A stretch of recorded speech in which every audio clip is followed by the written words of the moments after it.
So you want to be in Soldier? Hang in there.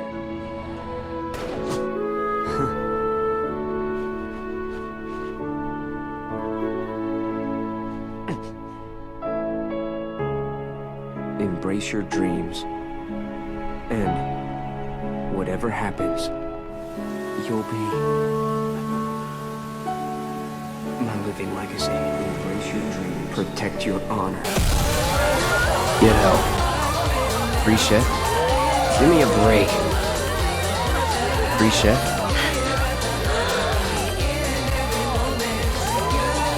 I need your bro. Zack, best boy fair, is a better soldier, a better hero, just an objectively better person than Cloud Strife, because Zack Fair is supposed to be. So follow me here. This came from a comment I saw on my YouTube, and it honestly changed my entire view on Cloud and Zack and the story of FF7 in a really deep, appreciative way that I want to share with you guys. So I've always found the dynamic between these two so strange. I love both of them, both as characters, but over the years I've seen so many who dislike Cloud because of his emo-ness. He's angst lord bordering on frustrating persona, where he just messes up so much, he always falls apart, he kind of treats the people around him who loves him most like shit. I'm talking about Tifa. He could just be moody for no reason, even in scenarios where it's like, dude, come on. I remember in FF7 Remake, like, you got some kids going up to Cloud and talking to them about his dreams, and Cloud can't even muster the willpower just to even be like, no, good for you, kid. Cloud thinks I'm good enough to be one, right? Look at you. Cloud's just like, go away, kids, go away. Isn't that right, Cloud? Isn't that right, Cloud? Oh my god, no response. Cloud don't give a shit. Which means I can bring happiness to a ton of people. Happiness! Even on kids' dreams, what kind of hero are you, Cloud? When I combine that with just throughout the story, how laced it is, how emphasized Cloud's weakness is throughout the entirety of FF7 OG, like everything. Even as a kid, he was an angst lord. Like, he was this loner outsider, kind of almost a bit petty, very sarcastic when he looked and mocked the other kids. He tried to join Soldier, he was literally too weak to get in. He was too physically inept. And yeah, all in all, Cloud just doesn't resemble a hero in any of the traditional sense. And this is when I go back to Final Fantasy VII at the time it had come out. This was a dramatic shift. Like, about the angstiest our heroes got prior to this, I think it was like FF4. Like when Cecil starts off as a Dark Knight and he burns, I think it's Mysidia Town. Like, that was dark. Like, a hero doing something like that. Back in that era, like, the hero was supposed to be the stand-up, literal warrior of light kind of figure who could never do any kind of wrong. He always pulled a magic move out of a hat, like darkness would never ever prevail, and no, he was just a stand-up iconic figure. It was idealistic of a hero. And even with Cecil, like, yeah, then they switched him to that idealistic paladin of light kind of figure. And from that point on, he was always able to make the right moral decisions, always come up with the right words to pep the team up. He was the leader. Not to say that there wasn't like some failings. Like, I always remember with Cecil, like the hand, just like, it like crawls past him. And Cecil's like, oh, the hand's going towards the crystal. Oh! It was a hand on the floor, Cecil. Just stop it. And that was about as big a failing as your kind of heroes really had. Then we go someone like Cloud, who, again, through his weakness, through his kind of broken personality, like he doesn't even care about the planet at the start. He gets told it's dying and he knows that about Shinra, and he just doesn't give a single shite. And he actually hands Sephiroth the materia twice. What kind of hero prior to this handed off an apocalyptic magic willingly multiple times? The failings of Cloud are so stark. They're so unlike anything that had come before this point, and yet he is Final Fantasy as a series its biggest hero. How? This is where, to me, this comment that was left in my video about Zack really landed it. Like, people often argue, oh, I don't like Zack because he's too much of the idealistic hero. I prefer Cloud, I resonate with him more. And then with a lot of people, it's vice versa. And I think it's an interesting look, even just from like a narrative storytelling point. Which of the two kind of heroes that emerged from that era that honestly Final Fantasy 7 kind of really profoundly started, does the idealistic hero resonate with you more? I'd say it does for me. Like, just the full, stark hero encapsulated in all his heroic glory. I don't know, I like seeing that. And for some people it's not. It's seeing someone who is very deeply inherently flawed, who isn't strong enough, who isn't tough enough, who doesn't care, who wasn't born a natural hero. Some people find that far more relatable, and that's what Zack represented. He was almost like that typical old era RPG hero. Hero's blood naturally just runs through him. He's good with kids, he always encourages people, cheers them on, he steps up no matter the scenario, he's selfless down to the core, he has honor, he has dreams, he has pride.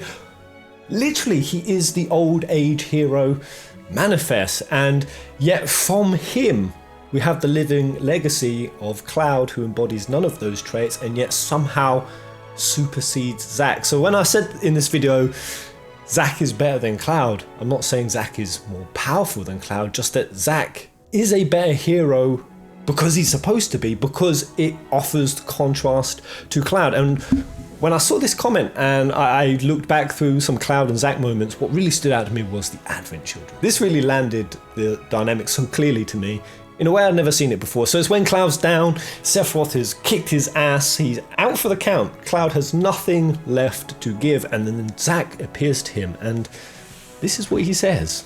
So what if it looks hopeless? If it were me, I still wouldn't give up. Well, okay, you never made Soldier, but it's what's in here that counts. Really, Zack? Really? I mean, when I first heard that, I remember when I first saw Advent Children, I was like, that's a bit of an arsehole thing to say. It's almost like, Zack, you're not as good as me, bro. If it was me, bro, you just get back up. You get it done. But now that I see it in this new dynamic, that was almost like Zack saying, even though you're flawed, even though you're too weak, even though you don't think you have it in you, and again, Cloud always struggles with the belief that he's not the hero, that he is a failure. You know, we have all the themes throughout the game of him repeatedly being called a failed clone. Hojo calls him failed. We actually see Cloud break down and just be like, Hojo, please give me a tattoo number. I'm a massive fuck up. I agree. Like, they bring Cloud's character so low.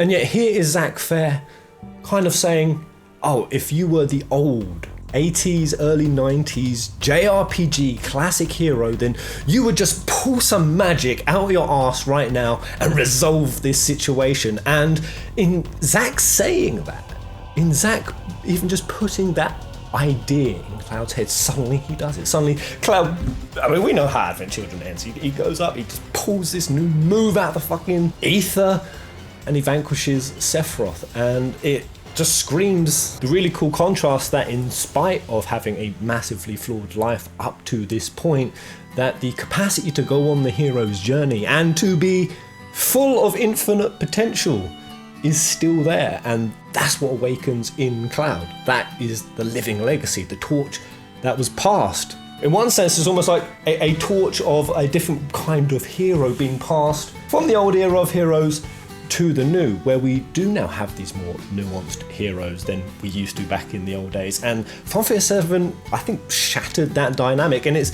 especially cool when originally Cloud wasn't gonna be this flawed a person, and he was actually gonna have black hair. Now it was actually gonna be like slick back hair. A lot of Cloud's original design passed on to Angel Hewley, funnily enough.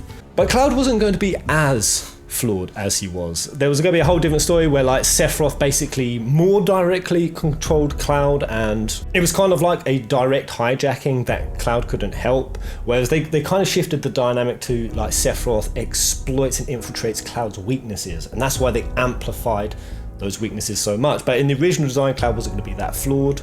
He was going to be really resistant and strong and fight back against Sephiroth, and that was actually going to create a split sort of personality in Cloud, and that is actually what went on to flesh out Zack's story. Zack's existence came out of that concept, so it's almost like what they extracted from original Cloud was his natural innate strength, perseverance, endurance, natural born hero qualities. They extracted that out, passed it on to Zack, and instead we got this far more, in my opinion, and why I love Cloud, unique, very rarely seen to this extent in video game experience of seeing this really fucked up dude going through this journey and ascending to a hero, of infinite potential. And I kept mentioning this word infinite potential when I replied to that really cool post, and someone just reminded me of what like Chadley said in Final Fantasy VII Remake. Cloud, I sensed something within you. Something I knew would allow me to break free of my chains. By identifying and studying a subject with infinite potential such as yourself, I could adhere to the directives imposed upon me, all the while pursuing my plans for independence in secret. Wow, that's so Chadley, an AI that it was kind of roguing away from Hojo, was able to find his free will and freedom through data he extracted from Cloud, of which Chadley acknowledges he found within infinite potential. I think that's why I'm even more in favour now, because I have over the history been like overly questioning of the logic of the game, and sometimes I want backstory and explanation for things when it's actually kind of better without it. I think one of those is Genova. Some people say like, should we know where Genova comes from? And someone said, no, the theme is it's supposed to just be this calamity with no explanation from the sky. That's what adds its dynamic. I'd say similar with Cloud. While I've wanted to know how the hell did he pick Sephiroth up, when he didn't even have Mako enhancements and like threw him, how did that happen? And could that be connected because Cloud has no dad? He doesn't have a dad, he's a bastard boy. Could he somehow be like a secret weapon or have like some super magic like power that's gonna come out in a plot at some point? But I don't think it's needed. Just like I don't think it's needed to really question the logic of Zack actually taking out that many people. I mean, seriously, like that many soldiers. With guns pointed at you, ain't gonna happen. That's why I don't think we need to even question too much how Zack and Cloud both responded to being in the Genova tank. Like, notice how Zack just like walks it off. Not only walks it off, breaks Cloud out, saves his ass, all the while Cloud is so weak and he's Mako poisoned for weeks on end. I know there's a bit of nuance in the sense that Zack was enhanced before that point, and some people have argued that's why it helps him with it, even though we have seen soldiers turned into fail clones and make a noise even they were enhanced. But again, this is an example of how you can get lost down the rabbit hole, where you could just see the dynamic of two of these characters who are essentially born out of each other and are a living legacy combo. They both get poisoned, but one is the old JRPG hero who can just suddenly walk it off and be cured of it, like a miraculous thing just happens, whereas one is an actual realistic dude, like, yeah, this guy's fucked. While I know some people fall into the Zack or Cloud camp, I know there's so many of us who are kind of in both and enjoy both characters, and I think that's what their dynamic offers. A look, a peek into the bridge of character development that kind of really made Final Fantasy VII stand out, and their dynamic I think works as a timeless, almost kind of